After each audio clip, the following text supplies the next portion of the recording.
you want to go through the yield curve? Yeah, I know I you've been think- looking at this a lot. I think long-term listeners know that we look at the yield curve. We think it's a really good indicator.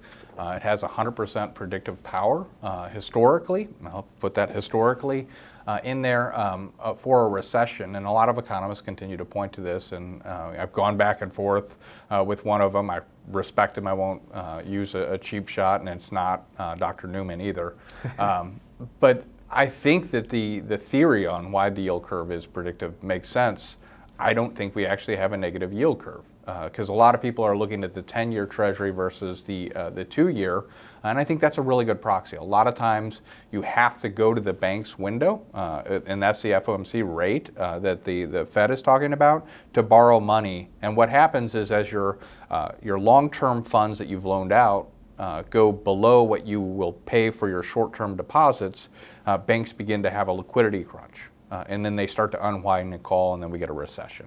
And I think that makes sense. And it's not correlation, it's causation. There's a predictive component of the yield curve. The thing is I don't think that's what is happening to the banks. I don't think their yield curve is negative. So if we're looking at the top part, it's the 10-year minus 2-year. But if we look down below, that's the 10-year minus what banks on average are paying. And we can see the difference between that bottom blue line, very low. 47 basis points is what on average banks are paying on their deposit rates while they're able to earn a significant spread by loaning out long term. So they're not having a liquidity crunch. I think we're looking at that whenever we're talking about COVID and the expansion of the money supply. Yes, it is starting to pull back, but there's still a lot of money in there. And it's not a scarce resource for many banks. Now, there are certainly, you can cherry pick them, local banks that have had to deal with some of the things that we've talked about months ago where they don't have that Fed backing.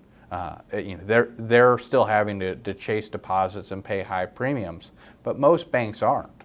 So I would say that a negative yield curve is predictive. I just don't think we have one in the banking industry. And I'm going to go out on the ledge. If that's the case, that maybe we're not going to get a recession off of this one because they're looking at the wrong proxy. And not a lot of people are talking about that, right? No, they I've been aren't. emailing all the economists that we work with and telling them, hey, can you take a look at this? I know it's been difficult to get them to come and discuss this. Yeah, no, it's I think everyone is just programmed to think 10-year minus 2-year, and they're forgetting that that's a proxy, that they need to look underneath the hood and find out what's really going on there. And I think when you do that, you realize the banks have plenty of deposits and they have plenty of short-term liquidity, so they're not going to need to raise rates or call loans, which is what I typically see whenever we have a significant correction.